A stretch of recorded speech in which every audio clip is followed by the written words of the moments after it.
الحمد لله رب العالمين، والصلاة والسلام على سيد الأنبياء والمرسلين وعلى آله وأصحابه أجمعين، أما بعد فأعوذ بالله من الشيطان الرجيم. بسم الله الرحمن الرحيم. وإذا سألك عبادي عني فإني قريب أجيب دعوة الداع إذا دعان فليستجيبوا لي وليؤمنوا بي لعلهم يرشدون. اللہ تبارک و تعالی قرآن پاک میں فرماتے ہیں، اے میرے پیارے حبیب صلی اللہ علیہ وسلم، جب میرے یہ بندے آپ سے پوچھتے ہیں میرے بارے میں کہ میں ہمارا رب قریب ہے یا دور ہے، فإنی قریب، میرے بندوں کو بتا دیجئے کہ میں ان کے قریب ہوں. اجیب دعوت الداع اذا دعان، جو بھی مجھے پکارتا ہے، جو بھی مجھ سے دعا مانگتا ہے، اس کی دعا کو میں سن کے قبول کرتا ہوں. اللہ تبارک و تعالی دعاؤں کو قبول فرماتے ہیں، دعاؤں سے خوش ہوتے ہیں. کہ آپ چاہتے ہیں کہ آپ کی ہر دعا قبول ہو؟ آپ چاہتے ہیں کہ جو آپ کی دلی مراد ہے وہ پوری ہو جائے؟ قبولیت دعا ایک بہت بڑا مقام ہے. مستجاب الدعوات اسی کو کہا جاتا ہے جس کی زبان سے جو دعا نکلتی ہے اللہ تبارک و تعالیٰ کے ہاں شرف قبولیت اس کو ملتی ہے.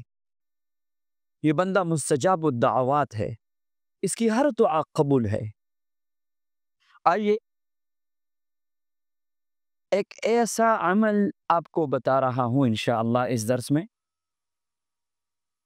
کہ اس عمل کے بعد اس میں عامل بننے کی ضرورت نہیں، چلہ کشی کی ضرورت نہیں، ریاضات کی ضرورت نہیں، اور اس میں وحدت زمان مکان کی ضرورت نہیں، پرہیز جلالی جمالی کی ضرورت نہیں، کسی بھی قسم کی ریاضت اور چلہ کشی کی ضرورت نہیں ہے. ایک بار پڑھے ان کلمات کو اور دعا کرے اور اسی وقت آپ کی دعا قبول ہوگی. ایک بار پڑھیں. آپ کو چاہیے، سب کو چاہیے، تو یہ مبارک عمل آج نوٹ کیجیے. فضائل درود میں ہے کہ جب اذان شروع ہو جاتی ہے تو اذان کے وقت یا اذان ختم ہونے کے بعد جیسے آپ پڑھے اس کو، آپ یہ دعا پڑھیں: اللہم رب هذه الدعوة التامة والصلاة القائمة صل على محمد وارض عنه رضوا لا سخط بعدہ. انشاءاللہ اس کو اسکرین پہ آپ دیکھیں گے اور اس کو یاد کیجیے. بس اذان کے وقت یا اذان کے بعد اس دعا کو ایک مرتبہ ان کلمات کو پڑھ لیجیے، پھر جو بھی آپ کی دعا ہے وہ قبول ہوگی. جو بھی آپ مانگیں گے آپ کو ملے گا. دوبارہ سن لیجیے: اللہم رب هذه الدعوة التامة والصلاة القائمة صل على محمد وارض عنه رضوا لا سخط بعدہ. بس یہ کلمات پڑھ لیجیے.